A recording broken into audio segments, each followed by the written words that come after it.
Cool. So I understand this is the graveyard shift, so thanks very much for sticking around. There's a few empty seats, but appreciate it.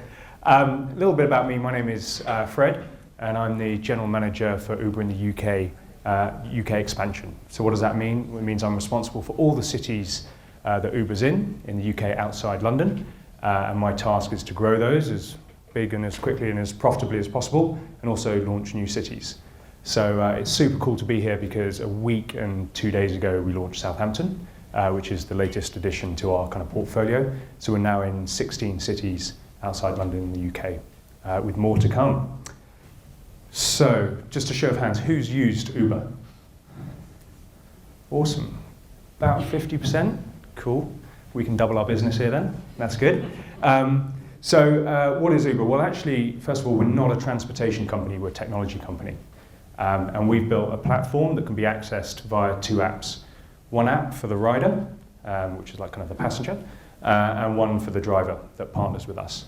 And basically we can connect these two apps, these two people, in a really seamless way to help you get around a city and get a mini cab, arrive within minutes to pick you up and take you wherever you want to go.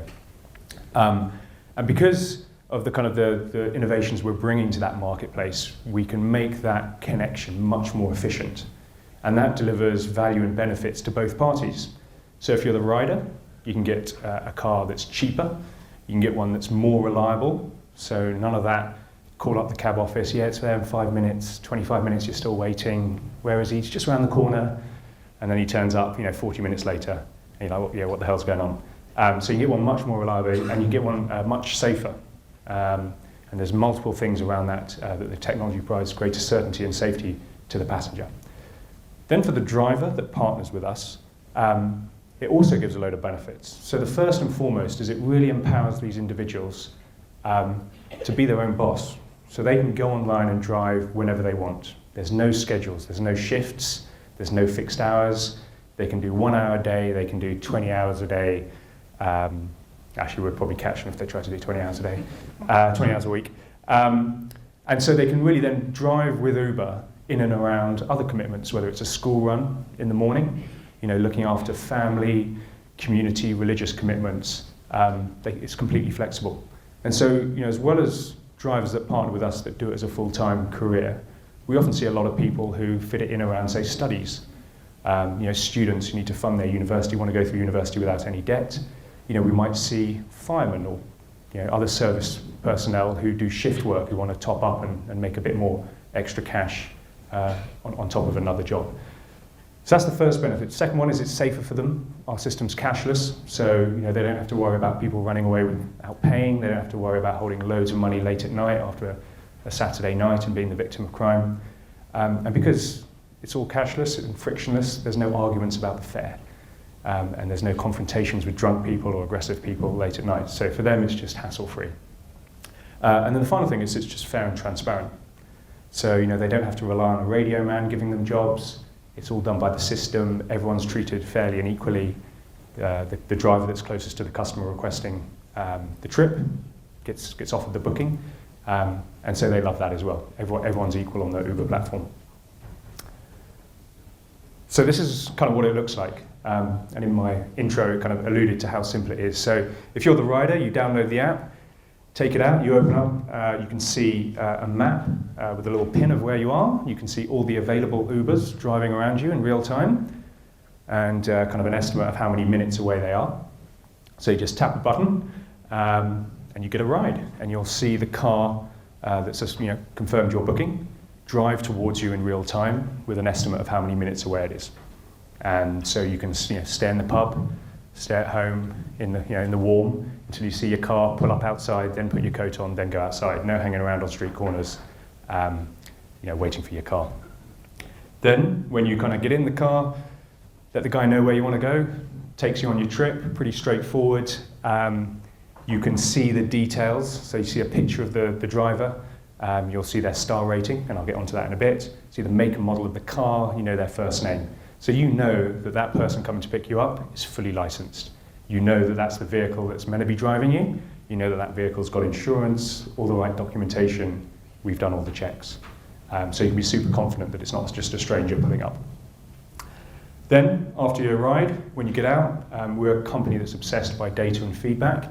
So at the end of the trip, you rate the driver out of 5 stars, and the driver rates the customer. And so we have this for every trip. And if there's an issue, we can respond straight away. If you just want to leave some great feedback, that's awesome. The driver will see it.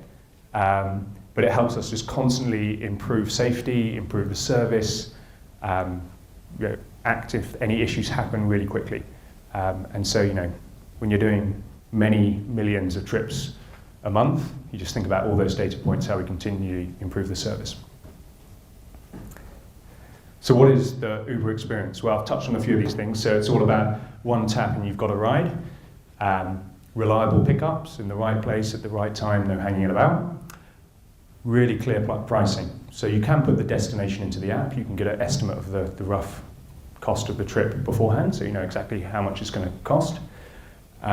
It's cashless and convenient, so you don't have to worry about not having enough money to get home after a late night.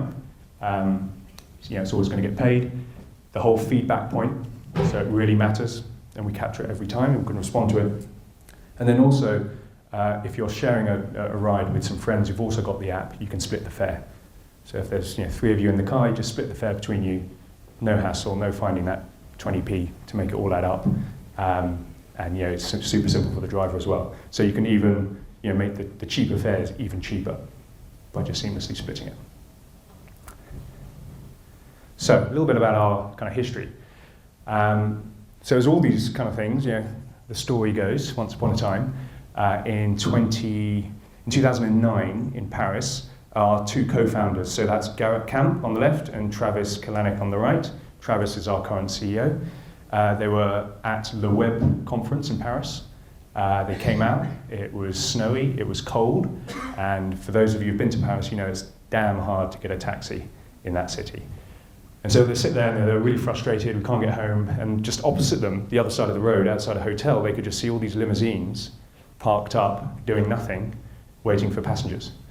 And they were like, this is kind of crazy, wouldn't it be awesome if I could just pull out my phone, connect with one of those guys who really needs a rider, and he can come pick me up. And that was the kind of idea. And then in 2010, in San Francisco, Uber Cab, as it was then called, was launched. Lots of people say, how did it end up being called Uber? Kind of weird sort of name. Well, it started off when Travis was looking to launch the company. There was a website you could go onto where you type in the name of your company, and then it would search for domain names that were free, you could buy, that were linked to what your company did. So he wrote in awesome taxi, and it came back Uber Cab. So Uber Cab was born. Then, which has become a kind of common pattern in our history, San Francisco issued their first cease and desist act on the company because we weren't allowed to use the word cab in our website because it might confuse customers that we were taxis. So they had obviously bought the website, done some branding stuff, so they're like, well, we can't be asked to change the whole company, so they just ditched cab, and it became Uber. So that was 5.5 years ago. They launched in 2010. Clearly, this is the worst slide ever in this light. What that would show you is a map with basically of the world with one little dot kind of up here on the left, which is San Francisco, okay? So that's where we were in 2010. End of 2015, that just shows loads of dots all over the world. In December 2015 in the UK, just to bring it home, we were in 3 cities, I think. So we're in London, Leeds, and Manchester. At Christmas this year, we're in 15. So you can see kind of how quickly we grow. And I think the amazing thing for me, and what I love about my role, is it's not kind of like another tech company like Google where it's just more people going to the website. Every time we launch a city, we need a city team. We need an office, we need people on the ground, we're going to interact with drivers, we've got to train them, we've got to check them, we need to get them on the platform. So this is kind of stellar growth, but at the real cutting edge of kind of the digital and the real world. So yeah, numbers-wise, I think the problem with Uber is, and every time you put a number down, it's out of date. So I think we're now in over 400 cities, in 64 countries around the world, which is pretty crazy. And now Southampton has joined that illustrious group. For context, on the south coast, we launched Portsmouth 6 months ago, so in mid-November. And we're probably the second largest operator there now. So yeah, things are going well down south. The really cool thing about Uber is just how quickly we grow. And there's kind of lots of reasons to that, and I can dive into that and share some of my thoughts if that's of interest. But what we can see here is the red line is San Francisco, our first city, which grew pretty quickly. And then every city we've launched since just grows quicker and just goes up this kind of exponential curve. Every graph in Uber where you draw it, it just is an exponential curve. And so, you know, what we realized in Southampton has been a perfect example as we launched here, didn't really do any press, you know, sent an email to some people. I think we had about 27,000 people had opened the app in the 90 days before we launched. So we knew there was some demand there, but, you know, first week in and demand is kind of off the charts. So we're working really hard to get more drivers onto the platform so more people can get an Uber. But wherever we go now, there's just this phenomenal demand. So the cool thing about Uber as well in this growth is actually as we get bigger, our product gets better. So I said that at the beginning, we're a platform, we're about kind of efficiency. And actually as we grow and we get more riders using the platform and we get more drivers online completing trips, we get greater liquidity. And as you get greater liquidity, what that means is when you open the app and you've never used it before, you can see more cars that are closer to you. And you're like, cool, that's awesome. When you push a button and you get a ride, it comes to you quicker. And you're like, this is a wicked experience. And for the driver, it means that they don't have to travel as far to pick up the customer. And so they like, don't have dead mileage. So for them, they're not wasting time sitting around waiting for a job or driving miles or whatever in traffic to pick up and not earning money. So they're closer to the customer, so they're more efficient, so they make more money. So they're like, tell their mates, and they're like, come and join Uber, you can make great money. So we get more cars online, which means that when new people open the app, they can see more cars available close to them. And so they try it and like, this is wicked, I'm going to use it again, I'm going to refer and tell my mates, and you get this awesome virtuous circle, and the market can just grow and grow and grow. So this is just some kind of average ETAs in different cities. So in Chicago, actually Chicago is similar to Portsmouth, probably the first time anyone said that, but both our ETAs are very similar, so about 2.5 minutes is the average time from putting the button to the car arriving and picking you up. London, about 3.3, which is kind of to put that in context, I think the target for an ambulance getting to you in an emergency is 8 minutes, and they only hit that 70% of the time or something. It's quicker to get an Uber. So yeah, this is just kind of a cool data point to just show what we can do here. So kind of onto safety. Obviously, if you kind of ever follow, well, just go onto Southampton Twitter, for Uber Twitter, and you'll see there's a lot of haters out there. A lot of people kind of talking about safety, they're not licensed, this happened, that happened. And it's all kind of just nonsense, but I'm going to talk to you a little bit about safety and how I really believe we're raising the bar of safety in private hire transportation. So we think about this as before, during, and after the trip, okay? And you know, we work out how can we just maximize safety and the experience across those 3 phases. So first of all, with Uber, you're always on the map, okay? So every trip is tracked by GPS. So, you know, what you find is we know where the app was opened, we know when the request was made, we know where the booking was confirmed, we know where the pickup happened, we know where the trip started, we know the exact route that Uber went, we know where the trip was ended, etc. So, you know, if there was ever an issue, we've got really detailed records of exactly where to go. Then we've got kind of share my ETA, so you can send a link to one of your friends and they can watch you in real time going to your destination and with all the driver's details. Hassle-free payments, so because it's cashless, again, you don't have to worry about arguments about money. The feedback, if there is an issue, you can report it straight away. If you had a rubbish experience, you can let us know why, and so we can provide feedback and training to that driver to improve the experience, or take action if we need to. You get sent an email with a detailed map. If ever you thought a taxi was taking you a long route to make more money, well, now you'll know. And because we've got card details of both parties, we can adjust the fare if you need to, and respond to that complaint. And we've got 24-hour, 7 days a week, 365 days a year support. So just conscious of kind of time here, so I'll just talk, I won't talk about all these slides, but I'll just a couple about how we're innovating and doing new things. So we want people to experience the magic of pushing a button and having something come to them in 2.5 minutes. So every year, and last year was no exception, we did Uber Ice Cream. So you could open up the app on the 27th of July, and you could press a button and you get ice cream delivered to you in 2.5 minutes, which is pretty cool. Although I was running Bristol at the time, and it was the wettest day ever, but people still wanted ice cream, which was lucky. So we've got partnerships with Spotify, so you can play your own music when you get in. Kind of, not all the drivers love that one, to be honest, but yeah, the riders do. Uber for Business, so kind of a lot of business owners here. One of our latest products, hugely popular. If you're a small SME, you can put your company card in there and have all your employees kind of ride on the company card. If you're a large corporate, you can have monthly billing. If you're an FD, what's awesome about this is if you're the employee, pretty much most major city in the UK you go, or even the world, you can use the same app and get your trips covered. What the FDs love is you've got complete transparency of how much people are spending on taxis. And if you want to put in control, say your policy is you can only take a taxi home, after 9 o'clock from your office, you can set up the controls there so people can only request an Uber on the corporate account in your office at certain times. So you've got complete kind of transparency. We're moving out of kind of moving people around.